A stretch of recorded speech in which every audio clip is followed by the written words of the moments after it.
Voilà, le thème de l'actu décalé de ce jour s'intitule comme suit: l'empathie en péril, que faire face à l'insensibilité grandissante dans nos sociétés. Un seul numéro à composer, il s'agit du 48 52 94 02 pour donner vos avis, pour faire des commentaires et pour faire des apports également. En attendant, nous allons continuer la discussion ici sur ce plateau avec Marc Goudjanou et Roland Tonéikès. Merci d'être restés sur ce plateau. C'est moi. Alors, l'empathie en péril, que faire face à l'insensibilité grandissante dans nos sociétés? Marc Goudjanou. Oui, faut remarquer que nous devons aider d'abord les internautes à comprendre ce que c'est que l'empathie d'abord. Pas que les internautes, en tout cas, les téléspectateurs également à comprendre, parce que en réalité, l'empathie, c'est quoi? C'est le fait de se mettre à la place de l'autre, de ressentir les mêmes choses que l'autre à un moment donné, lorsqu'il est dans certaines situations. Il faut remarquer que nous sommes dans un monde aujourd'hui où on est de plus en plus, tout le monde est généralement sur les réseaux sociaux, sur son portable, sur Internet. Je ne vous apprends rien lorsque parfois, même à des séances de réunion, par exemple, ou à des séances d'échange ou de cocktails où on doit partager des moments de joie, vous voyez que tout le monde est concentré sur son portable, de telle sorte que les gens ne se préoccupent plus du ressenti des autres, de ceux qui partagent, de ces moments-là que vous devez partager avec la personne avec laquelle vous êtes, ou même si vous allez même au restaurant, parfois même avec votre conjoint, parfois vous allez au restaurant où vous devez passer des moments agréables, où vous devez échanger sur un certain nombre de sujets, vivre un moment spécial à vous, ou par contre, chacun est dans son portable. On attend le dîner, on attend le mec qui doit arriver. Et ça se reflète également dans tout ce que l'on fait. Vous prenez aujourd'hui la plupart des influenceurs, de tous ceux qui font de contenu aujourd'hui, combien font des contenus qui attirent l'attention de la plupart des gens sur le ressenti qu'ils doivent avoir lorsqu'ils sont face à une situation ou lorsqu'ils voient quelqu'un en face vivre des difficultés. Combien font des partages pour pouvoir sensibiliser à ce niveau? Et je pense que les réseaux sociaux ont dégradé beaucoup plus, d'accord, ce côté-là, l'humanisme qui doit exister à ce niveau-là. Il y a également l'éducation. Parce qu'il faut remarquer, l'empathie, ce n'est pas inné en chacun de nous. Non, on l'apprend. On l'apprend. Et donc, les parents également ont un rôle crucial à jouer dans cet enseignement qu'ils doivent donner à leurs enfants, à comprendre et à s'approprier des difficultés que vivent les autres. Je ne dirais pas, vous vivez dans une cour, vous savez, la façon dont on vit avant et aujourd'hui, c'est un peu différent. Hier, par exemple, les gens avaient plus de facilité lorsqu'un voisin, on ressent, même sans qu'il ne le dise, a des difficultés à pouvoir manger et que ses enfants ont des difficultés à pouvoir manger. Un soir, le voisin se dégage de façon volontaire, même sans que l'autre ne demande, allez remettre le mets là à maman à côté. Ou voilà, quand il y en a de trop, on partage avec ceux qui sont proches. Aujourd'hui,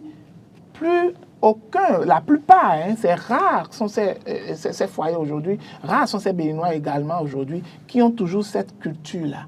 D'accord. Et donc, il faudrait reprendre déjà, même avec nos enfants, à la maison pour leur dire, leur apprendre, d'accord, à pouvoir avoir ce ressenti envers les autres lorsqu'ils sont dans des difficultés, partager, lorsque la personne vient de faire un accident, partager sa douleur avec lui, même en lui venant en aide, c'est une autre façon également de partager. Justement, en prenant cet exemple-là, il y a des cas d'accident où tout le monde est concentré à filmer. Non seulement filmer, mais c'est que difficilement les Béninois aujourd'hui se rapprochent et pour apporter leur aide, justement. Exactement. Maintenant, il y a j'ai pris par l'aspect éducation à la base, ou également au niveau de notre système éducatif. Il faut penser au niveau des professeurs, au niveau des enseignants, à commencer par dispenser, par exemple, des cours qui rentrent dans la droite ligne, d'accord, de pouvoir faire comprendre un certain nombre de choses aux apprenants. Et lorsque j'en viens à une autre réalité qu'il ne faut pas perdre de vue, c'est qu'aujourd'hui, le monde devient de plus en plus dur. les réalités économiques deviennent de plus en plus compliquées. Et ce qui fait que tout le monde, la majeure partie des gens sont concentrés à leur épanouissement. Voilà, l'individualisme. Voilà, l'individualisme. Ils se disent, bon, moi je suis en train de réfléchir à comment nourrir mes enfants, ma femme, je n'ai pas la tête à penser à quelqu'un d'autre, à penser à autre chose, alors qu'ils oublient que normalement ce qui unit la plupart des humains et qui nous caractérise et qui nous différencie également de certaines espèces, c'est l'amour que l'on a entre nous.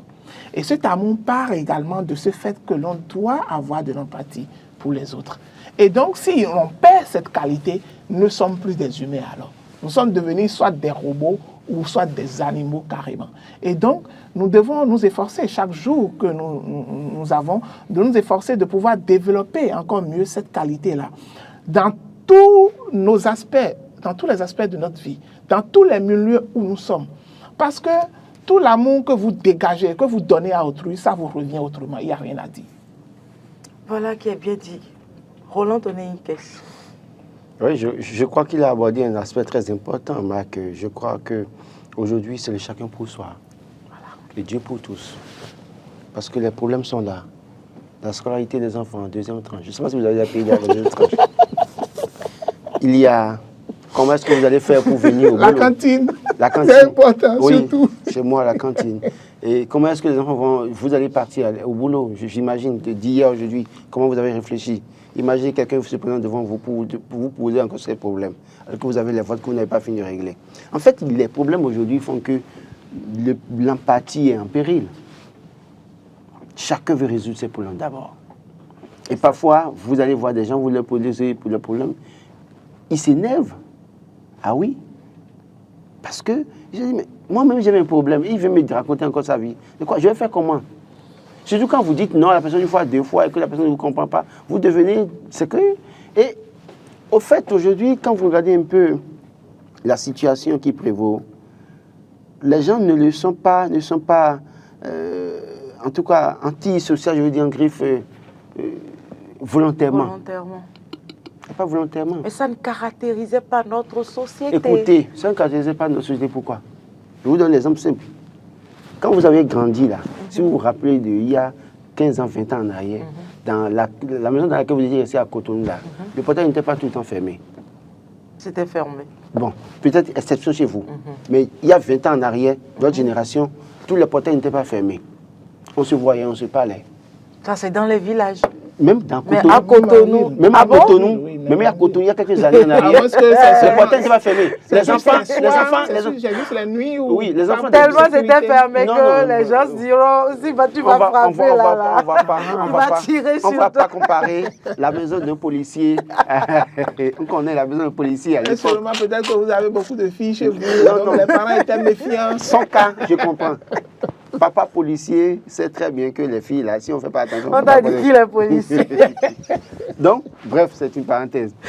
Alors, donc, le problème, c'est que avant, les portails étaient ouverts, les enfants peuvent se rendre visite. Moi, ma maman était en location à Cotonou, mais pourtant, je pouvais me promener avec les enfants du quartier. Après, ma maman, elle pouvait se parler. Mais aujourd'hui, chacun dans sa maison. Regardez dans la cave ici. En dehors des maisons où Chine populaire, il y a plusieurs chambres là.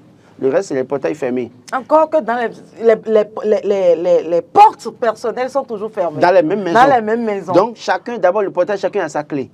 Donc, chacun rentre dans sa chambre. Voilà. Vous êtes côte à côte, vous ne vous connaissez, vous ne vous parlez pas. Vous voulez un type empathique où tu peux être en train de mourir dans ta chambre. La preuve, il y a des gens qu'on a découverts morts dans leur chambre. C'est l'odeur, au fait. Qui interpelle les autres dans la même maison. Pourquoi? Parce que chacun règle ses problèmes maintenant. Parce que nous sommes devenus insensibles au point où on ne s'intéresse pas. C'est vrai que parfois, il y a des gens qui exagèrent. Il y en a qui veulent, il y a de ces femmes dans les colocations qui veulent faire le tour de toutes les chambres. C'est pas ça, de ça je parle. Mais le minimum, quand vous ne voyez pas votre voisin le matin, demandez, est-ce qu'il est là? Ou si vous avez son numéro, vous l'appelez pour avoir son numéro. Ah, comme je ne t'ai pas vu 2 jours là. Mais bizarrement, nous avons tellement de problèmes que le loyer à payer, l'électricité à payer, la scolarité des enfants, parce que là, les écoles commencent à envoyer des papiers pour deuxième tranche. Donc dans ces cas-là, vous voulez voir quelqu'un de difficulté, vous voulez l'aider comment? Les gens font un accident dans la circulation. Celui qui a sa moto, le maçon veut aller rapidement aller voir celui à qui il a fait travail depuis un mois, qui ne l'a pas payé là. Il voit quelqu'un faire accident. Son problème, c'est comment aller vite, aller chercher l'argent pour nourrir sa famille. Et donc, il perd de vue la sensibilité humaine. Voilà. Et c'est vrai que c'est à décrier, à rappeler aux gens que non, écoutez, je me rappelle, Marc, vous vous rappelez de notre professeur d'économie. C'est-à-dire, il y a eu à vivre en parce que, voilà, donc, quand il y a un problème, on doit pouvoir volontairement porter assistance à ces personnes-là. Mais les problèmes inhérents aujourd'hui font qu'on ne s'intéresse pas à ça. On se dit, mais il y a son code d'éthique, il faut essayer de régler le problème. J'estime qu'il faut revenir à ces fondamentaux parce qu'on perd de vue l'essentiel, l'essence de la vie. Marc l'a dit. Nous sommes, ce qui nous caractérise, nous humains, c'est l'amour. On se parle, on sympathise, la solidarité. Mais aujourd'hui, nous vivons pratiquement comme des animaux. C'est comme des animaux, chacun dans son coin. Bon, c'est que quand il y a accouplement que vous allez voir le mâle et la femelle ensemble. Hein. Sinon, après, vous les voyez chacun dans leur coin, dans les trucs là. Moi, je pense qu'il faut vraiment travailler à éviter cela. Sinon, à la lui vont les choses. Les gens seront en train de mourir devant vous, ou vous serez en train de tomber devant les gens ne vont pas réagir. Se disent, mais écoutez, il y a le temps, j'ai pas ce temps. Et puis, chacun court dans son sens. Et pourtant, quand on court tout ça aussi, on n'a pas de solution, en fait. Hein. Et que, oui, on fait un cours. On n'a pas encore de solution. Parce que ceux que vous allez aussi pour chercher des solutions aussi, ne vous donnent pas aussi les solutions. Donc finalement, il faut que nous puissions rééduquer notre peuple. Mac a dit, il faut dans les écoles. Je pense qu'il y a le cours d'éducation sociale dans les écoles. Hein. Il y a les cours d'économie familiale dans certaines écoles privées également, où on enseigne les bonnes valeurs aux enfants aujourd'hui.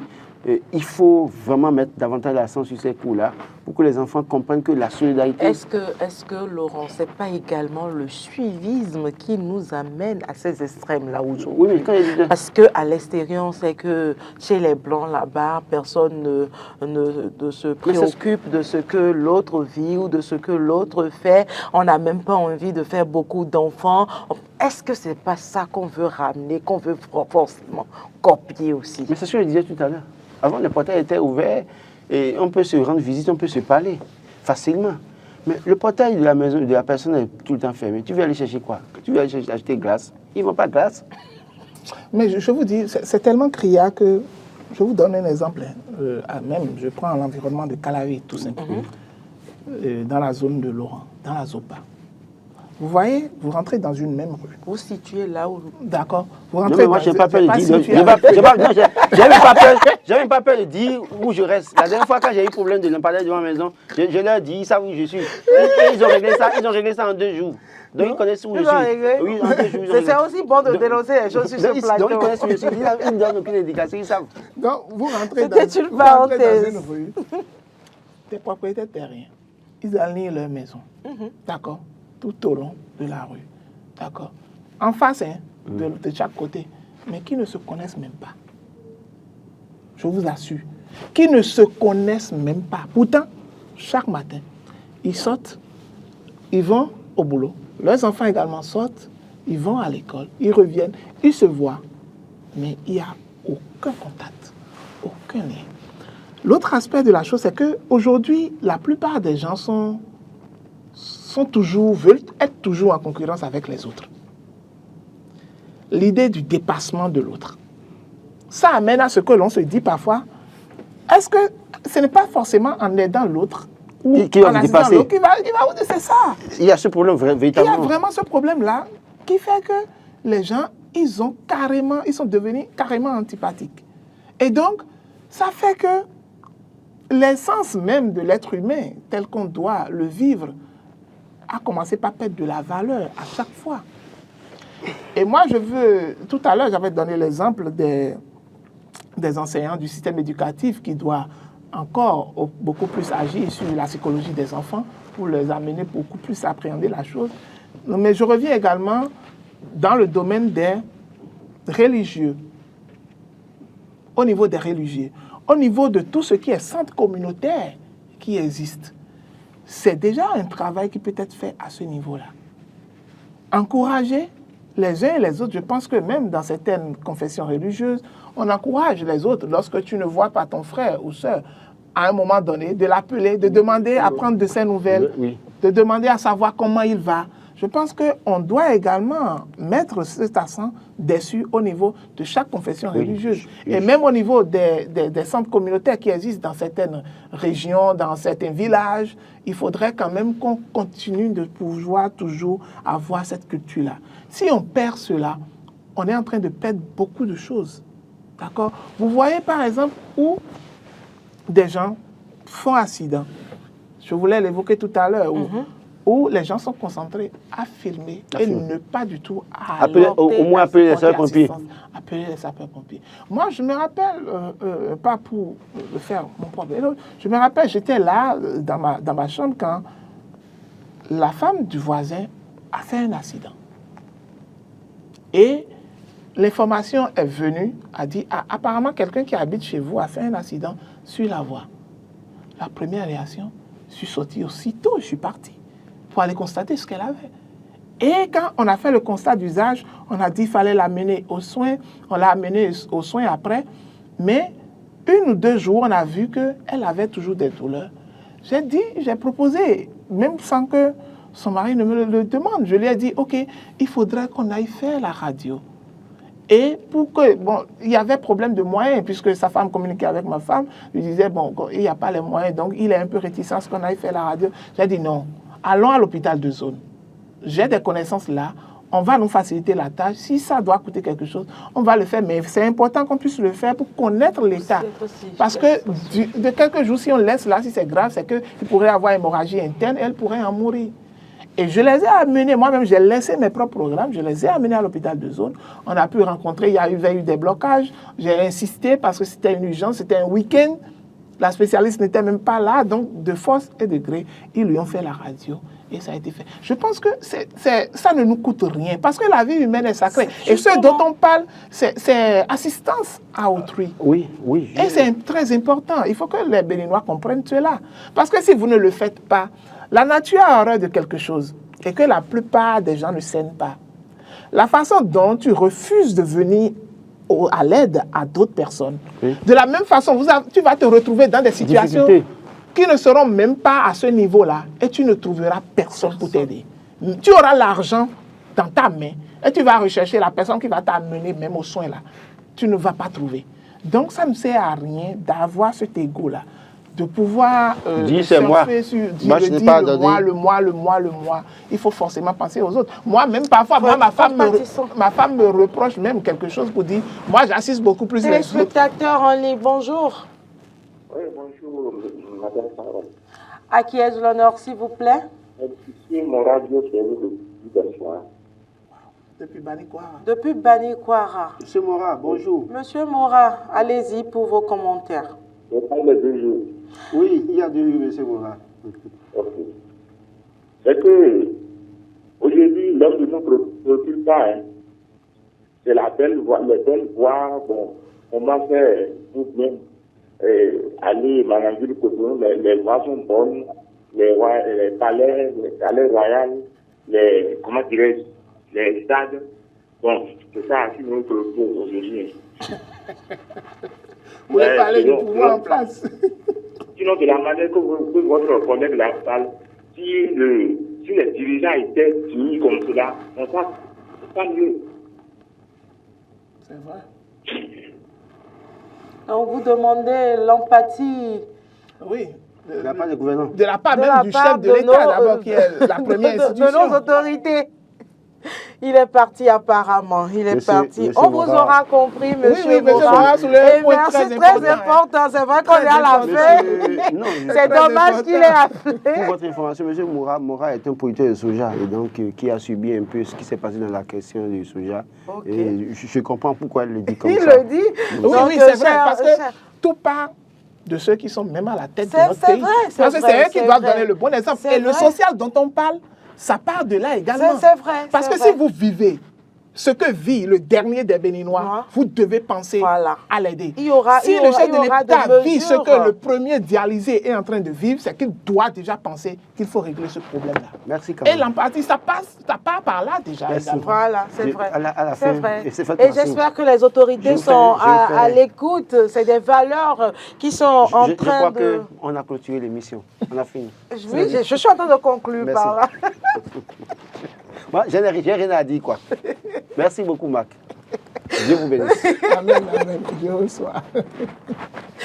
J'espère tout simplement que les autorités sont à l'écoute et qu'ils auront à avoir plus de l'empathie envers les populations et que ça se traduise à travers certaines décisions, certaines réformes qui ne prennent, oui, entre nous citoyens. C'est des valeurs que nous n'avons plus, que nous ne prônons plus, j'allais dire, et il est temps que nous revenions à ces valeurs-là dans nos familles, dans notre société, au plus haut niveau de l'État. Merci à toutes et à tous de nous avoir suivis. Retrouvez Maury Arnaud Agua demain matin sur Matin Ndeden, même heure, même chaîne. Merci de nous avoir suivis. Quant à moi, retrouvez-moi jeudi avec le même plaisir.